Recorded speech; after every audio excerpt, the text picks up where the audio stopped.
कळवा येथील Mafatlal engineering industrial limited company बंद होऊन तब्बल 36 वर्षे उलटली, तरी 2203 कामगारांना पीएफ, निवृत्तीवेतन व इतर कायदेशीर देणी मिळालेली नाहीत, असा आरोप कामगारांनी केला आहे.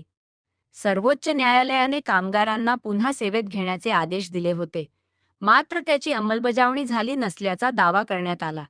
गेल्या 3 दशकात 1,500हून अधिक कामगारांचे निधन झाले असून उर्वरित कामगार आजही न्यायाच्या प्रतीक्षेत असल्याचे कामगारांनी सांगितले. मी मफतलाल कामगार संघ समितीचा अध्यक्ष सतीश मनवल. 27 मे 1989 हा आमच्या आयुष्यातला काळाकुट्ट दिवस. कारण विकली ऑफ संपून आम्ही दुसऱ्या दिवशी जेव्हा कामाला गेलो, 3 शिफ्टमध्ये चालणारा कारखाना. सकाळी आम्ही जेव्हा गेटवर पोहोचलो, प्रचंड पोलीस बंदोबस्तात कुठलीही पूर्वसूचना न देता व्यवस्थापनाने कंपनी बंद केली. तो म्हणून मी आता तुम्हाला सांगितलं की तो काळाकुट्ट दिवस, बरोबर आहे.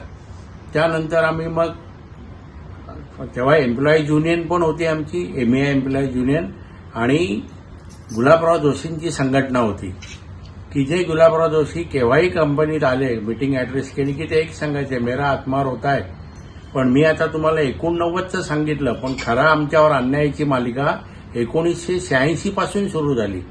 त्यावेळी काय झालं की जे ह्या देशात कधीही घडलं नाही, न होतो तो प्रकार आमच्याकडे व्यवस्थापनाने केला. तो प्रकार म्हणजे सन्माननीय डॉक्टर बाबासाहेब आंबेडकरांनी आम्हा कामगारांना जो अधिकार दिला होता सेवानिवृत्तीचा, वय वर्ष 58 आणि 60, ह्याच्याकडे दुर्लक्ष करून, कानाडोळा करून व्यवस्थापनाने जाणून बुजून ज्यांची सर्व्हिस 25 वर्ष झाली होती, ज्या आमच्या कामगारांनी इमाने इतबारे काम केलं, अशा 923 कामगारांना 25 वर्ष झाली हा गुन्हा ठरवून त्यांना कंपल्सरी रिटायर्ड केलं.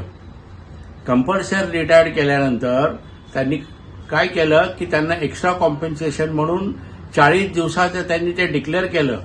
वर्षाला 40 दिवसाचा एक्स्ट्रा पगार मिळेल, पण प्रत्यक्ष पगार त्यांना 14 दिवसाचा मिळाला.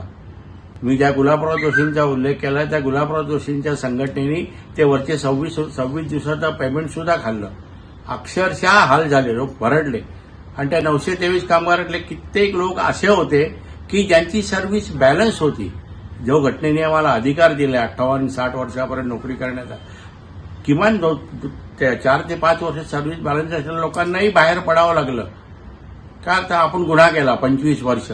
मग त्याविरुद्ध दाद मागण्यासाठी एमए एम्प्लॉईज युनियन उभी राहिली, बरोबर आहे. ज्या एमए एम्प्लॉईज युनियननी लेबर कोर्टपासून सुप्रीम कोर्टापर्यंत लढा दिला आणि सुप्रीम कोर्टातून विजयश्री खेचून आणली तिकडे. पण दरम्यानच्या काळात 2-3 वर्ष गेली. हे 86 साली घडलेलं प्रकरण. सुप्रीम कोर्टची ऑर्डर जी होती की बॅक वेजेस देऊन त्यांना सन्मानाने पुन्हा कामावर सेवेत रुजू करून घ्या, पण ती ऑर्डर न पाळता व्यवस्थापनाने पुन्हा एकदा आम्हाला सगळ्यांना बाहेर काढलं, जे आम्ही 89 मध्ये काम करत होतो तिकडे. आम्ही त्यावेळी 2203 कामगार होतो. आमच्या घरादारावर त्यांनी नांगर फिरवला तिकडे. पुन्हा हवालदिल झालो आम्ही. मोठी न्यायालयीन लढाई कंटिन्यू होती. सावकारांनी आज तागायत काहीही केलेलं नाही. कंपनी दिवाळखोरी होती, बरोबर आहे.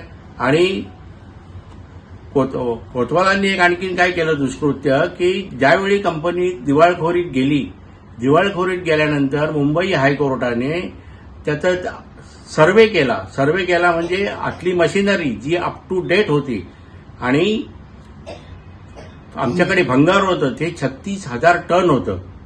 याचा सर्व्हे केल्यावर 65 कोटी 11 लाख ह्या विक्रीतून यायला पाहिजेत, उपलब्ध व्हायला पाहिजे, हा हायकोर्टचा रिपोर्ट होता. पण तो त्यात न पाहता कोतवाल आणि अरविंद मफतलाल यांनी संगनमत करून मफतलालच्या डाव्या खिशातला पैसा उजव्या खिशात टाकला आणि 65 कोटीचा भंगार विथ मशिनरी ती मेसर्स लोखंडवाला, जो बडोद्याला कोणीतरी आहे, त्याला ते विकलं. म्हणजे मफतलालनी काय केलं, डाव्या खिशातला पैसा उजव्या खिशात टाकला, पण आम्ही कामगार संपलो. 50 कोटीचा फ्रॉड झाला असं म्हणतात. की बाबा ज्यावेळी एखादी कंपनी लिक्विडेशनला जाते, मुंबई उच्च न्यायालयाच्या जेव्हा ताब्यात गेली, त्यावेळी ती राष्ट्रीय संपत्ती म्हणून घोषित होते. मग राष्ट्रीय संपत्तीचं जर 50 कोटी अपार होत असेल, त्याचं कुणालाही सोयीसूचक नाही. पॉलिटिकल इंटरफेअर नाहीये. असं आम्हाला तरी असं वाटतंय तिकडे. पण प्रत्यक्ष जर म्हणाल की आता आमच्या गावातच ठाण्यात जिथे हा कारखाना आहे ठाणे महापालिकेच्या हद्दीत, तिथलेच मुख्यमंत्री होते 2.5 वर्ष, तेच उपमुख्यमंत्री आहेत, पण सोयरसुतक नाहीये.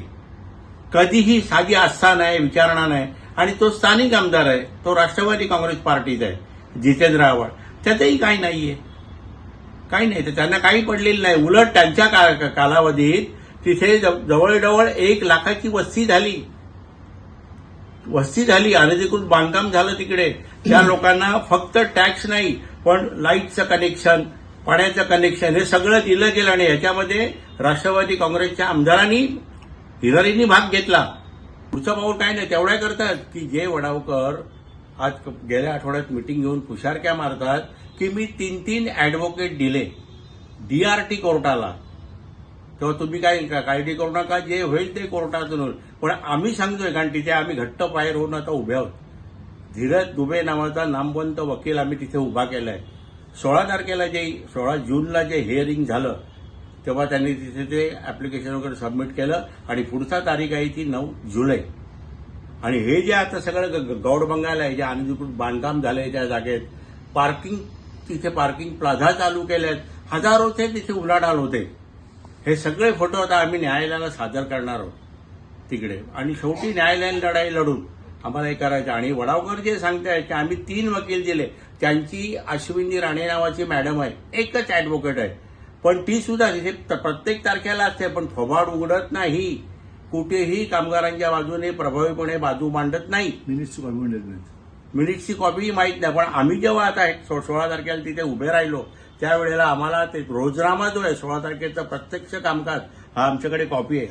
5 जूनला DRT कोर्टामध्ये आमच्या हार्दिक दुबे उभे राहिल्यानंतर तिथे ह्यांना कुठेतरी ती वडावकरांच्या संघटनेला कुठेतरी त्याची खबर लागली आणि त्यांनी आत्ता गेल्या आठवड्यामध्ये त्यांच्या कार्यालयात मिटिंग घेतली. 25 कामगार जेमतेम तिथे उपस्थित होते. ते घेताना त्यांनी काय सांगितलं की संघर्ष समिती वगैरे कोणी काही नाही आहे, आम्हीच सगळं करणार आहोत, फक्त कुणालाही पैसे देऊन श्रीमंत करू नका. पण वस्तुस्थिती अशी आहे की ह्याच वडावकरांना कामगारांनी भर पावसात रांगा लावून 2,500 हजार रुपये दिलेत. पण तेच वडावकर आज सगळ्यात कुठेही नाही. पण निव्वळ आम्ही प्रेस कॉन्फरन्स घेतली आणि कोर्टात आम्ही हे केल्यानंतर कुठेतरी त्यांचा तीळपापड झाला, पायाकळची वाळू सरकली आणि त्या आता हे असं अपप्रचार त्यांनी चालू केलाय. पण त्या अपप्रचाराला आम्ही भीक घालत नाही. आमचं काम हे नेटाने चालू आहे आणि ते लवकरात लवकर आम्ही हा लढा जिंकणारच आहोत. माझं नाव आहे किरण मोहिते. मी घंटाळीमध्ये राहतो. एक माझं जे घर आहे ते मी रजिस्टर्ड ऑफिस बनवलेलं आहे कोर्टामधून लढाई लढण्यासाठी. 2011 साली मी रजिस्ट्रेशन केलं आणि मी कोर्टामध्ये आम्ही पहिले पिटिशन टाकलं. अंडर काथावाला आमचे जज होते, त्यांनी आमचा हा मॅटर चालू केला. हा मॅटर जवळजवळ 2022 पर्यंत चालला. त्या मॅटरमध्ये काथावाला साहेबांनी बरंच काय आम्हाला मदत केली. त्या जागेवरती जे काही पूर्ण भिंती तुटल्या होत्या त्या सगळ्या नवीन भिंती बांधल्या. त्याला 2.25 कोटी रुपये खर्च केला कोर्टाने. आणि त्या जागेला त्यांनी सांगितलं की जे आता ओपन लँड आहे त्याचं तुम्ही व्हॅल्युएशन करा. त्या जागेचं व्हॅल्युएशन केलं. व्हॅल्युएशन केल्यानंतर ती प्रॉपर्टी 3दा तिचं ऑप्शन झालं त्या हायकोर्टातून, पण त्या ऑप्शनला कोणीही आलं नाही. त्यामुळे आता ती प्रॉपर्टी DRT कोर्टामध्ये गेलेली आहे. तर DRT कोर्टामध्ये गेल्यानंतर 2022 पासून 26 पर्यंत आम्ही बंबई मजदूर युनियनची आम्ही वाट पाहिली की हे कधीतरी काहीतरी करतील. आम्हाला त्यांच्याबद्दल आम्हाला काहीतरी आपुलकी होती की बाबा ते काहीतरी करतील, पण त्यांनी काही न केल्यामुळे आता पुन्हा आम्हाला आमचे पाय तिथे रोवायला लागलेले आहेत. आम्ही आता धीरज दुबे नावाचा मी वकील तिकडे दिलेला आहे. आता 17 तारखेला ना 16 तारखेला पहिला आमची केस होती, त्यात त्यांनी ऍप्लिकेशन दिलेलं आहे. आता 9 तारखेला आमची परत केस आहे, त्यामध्ये आम्ही आमचे सगळे मुद्दे मांडणार आहोत. आमच्या प्रॉपर्टीमध्ये जवळजवळ 3 प्रकारच्या पार्किंग प्लाझा उभारलेले आहेत. तिथे लाखोची उलाढाल होते दर महिन्याला. ते काय कोणी ते कोर्टाला दाखवलेलं नाहीये. तिथे सिक्युरिटीची व्यवस्था नाहीये, पण सिक्युरिटीच्या नावाखाली सगळं पैसे वाटप केले जातात. रिसिव्हर ते पैसे सगळे वाटप करते सिक्युरिटीच्या नावाखाली. सिक्युरिटी अजिबात नाही तिकडे सिक्युरिटी. त्यासाठी आम्ही आता पाठपुरावा करणार आहे.